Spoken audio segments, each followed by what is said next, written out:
is Tony from Cooking Around. Today we're going to make pierogies.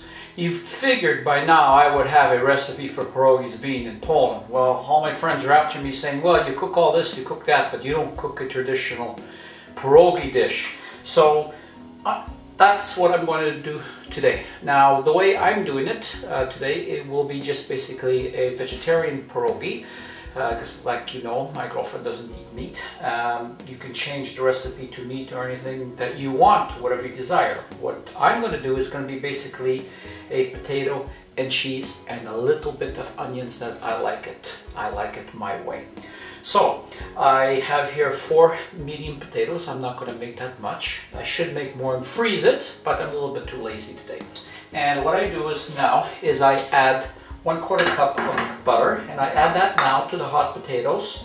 I also drain the potatoes, and if you notice, I'm using the same pot. Why transfer to a bowl and do all this when you have here like this, you have it, and you just can use one pot. So the butter is already in there now, so it'll melt with the hot potatoes. You take one of these little handy dandy little smashers, and you just smash potatoes like you're going to make mashed potatoes. And you can see it's already done. Now what we do is we add about, I say what, half a teaspoon of salt. You can add more, you can add less if you want. And of course my secret ingredients, fresh ground pepper. Now I like to add a lot at this point, so I'm going to be twirling this for at least a minute, because I really like this in my pierogies. And now the onions, I dice them very, very fine, and I basically fry them until they're golden brown. Some of the Polish people don't do this. I don't know why. I like the onions in my pierogies. They like it on top. I like it in. Doesn't matter. It's whatever keeps you happy. And now I have some shredded cheese. And what I did was I went out and got a smoked cheese. I like the flavor of the smoked cheese. You can use cheddar, you can use any kind of cheese you want, whatever makes you happy. The lady at the grocery store was insisting that I use a different type, but you know something, I really like this one. So we add that all in there. We mix it really, really good. Now the cheese I had was about 3/4 of a cup of cheese. Now you can add more or you can add less.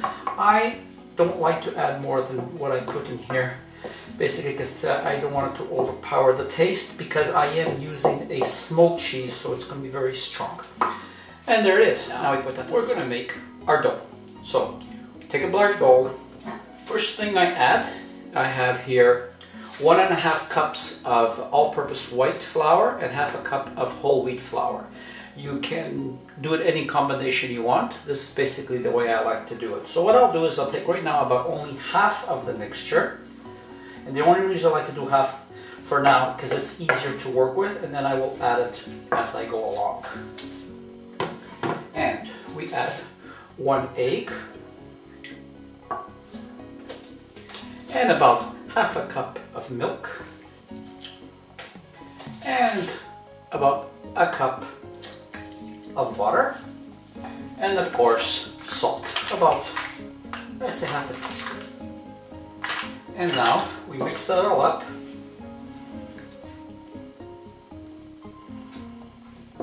And we make sure that we stir all the sides. And now we slowly start adding the rest of the flour. Another half of my half, and I stir that. If I do it this way, you'll find that it's easier to work with, and it will go easier for you. And we add some more for the rest. Now you can see it's still too wet, and it's not to the point that we want. So we now take some more of the flour, and we add a little bit of flour at a time until we get it exactly the way we want. And you can see now that it is not sticking to the bowl, and it is now ready. And now what I usually do at this point is I let it sit for about 10 minutes. So we grab, you can do it right on the counter. You don't need anything fancy right on the counter. You drop a little bit of flour on the counter like this. This is where you can release your frustrations and make the biggest mess in the kitchen. And you just take that and you just drop it right on there like this. Now, put a little more flour on top. And now, we just move it all around, get all the flour around it. Now, I am sure out there there's people out there that can do this better than me, and you're saying, well, you're doing it wrong. I did it this way, and I did it that way, but you know something? Whatever way you want, as long as it gets done, you know? Keep on moving your flour back into your center, and I'm just going to keep on adding flour until it does not stick to my fingers anymore. Now, I'm sure there's a lot out there that can do this better than me, and they're probably saying, well, he's doing it wrong, but you know something? In the end, it all works. And keep on adding a little bit more, don't worry, it won't hurt it. Keep on bringing the flour into the middle. One way that I've seen them do it on YouTube since 2007 was by doing this zigzag. The zigzag. It's also great for your biceps. Now, here we have it. Turn it into a ball. And we can tell when it's done by how springy it is. So if you push it in, you can see that it's bouncing right back. So now, what we do is, I just cover it and leave that to sit for about 20 minutes to half an hour. And we're back. It's nice, fluffy and spongy, and it's ready to go. So, let's get started. We take some more flour, and we use the flour all the way around. I use a lot of flour. Flour is cheap. And you spread that all the way around. And I like to roll that first.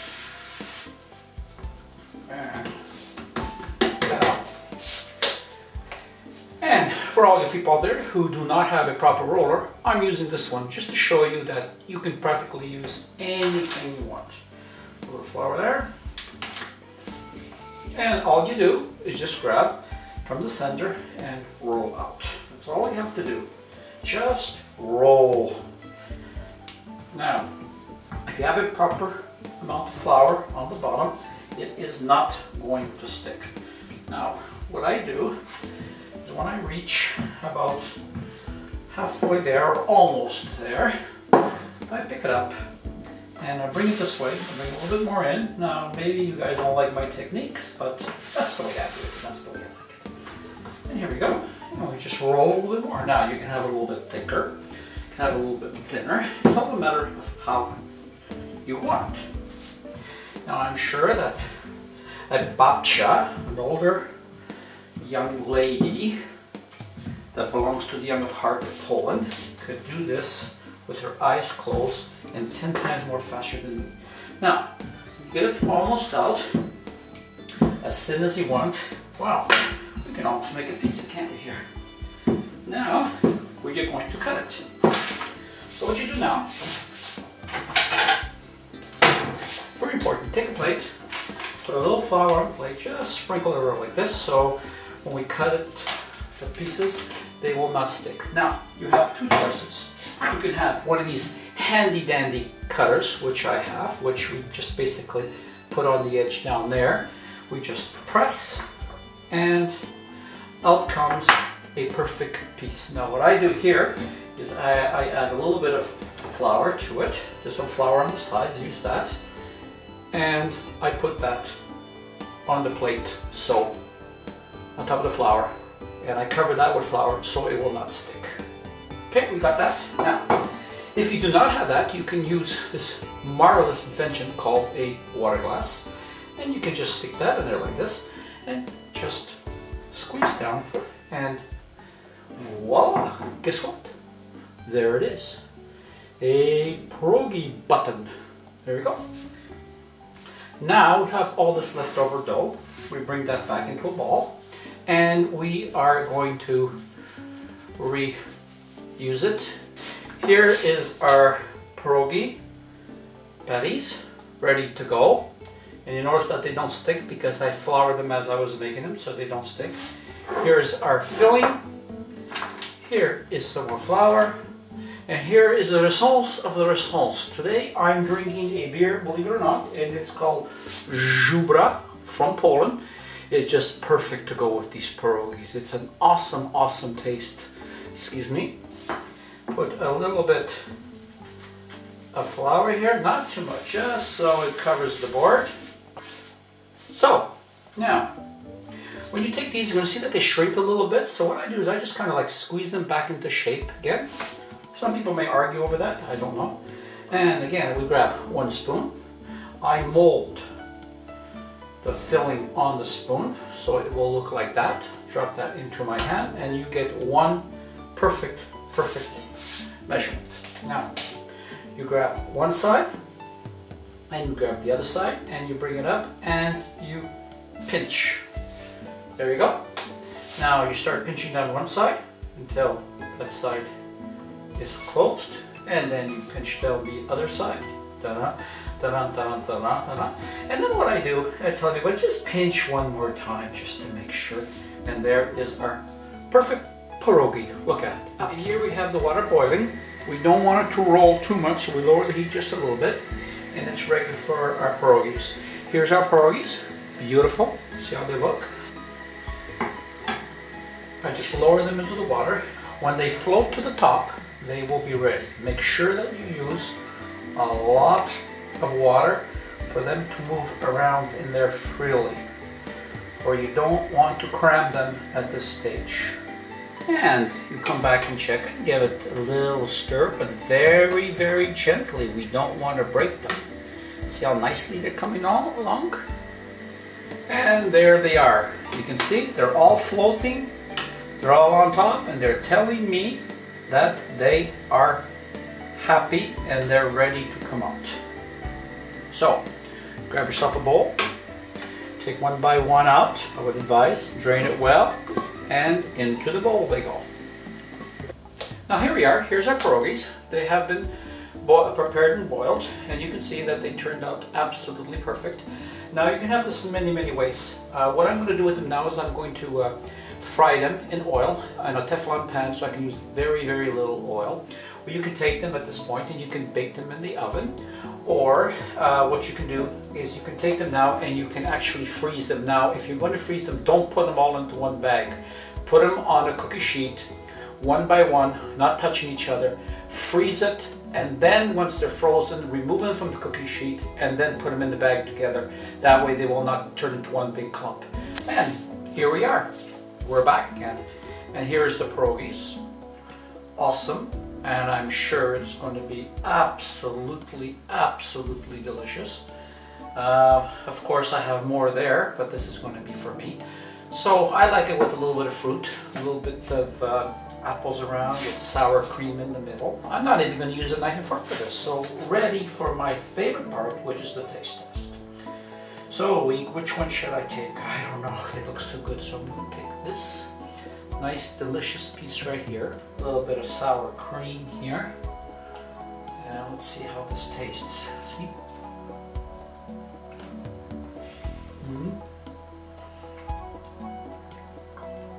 Very good. You can see there the potato and the cheese mixed in, absolutely perfect. I think my girlfriend is going to be very happy and proud of me, because she's Polish and I'm not, so I think she's going to be very proud. I'm going to have to try this again.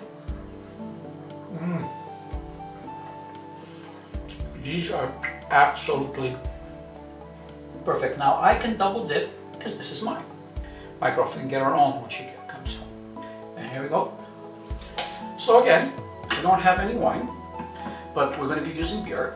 And now we're going to say, good beer, good food, and good friends makes one happy life. Thank you very much.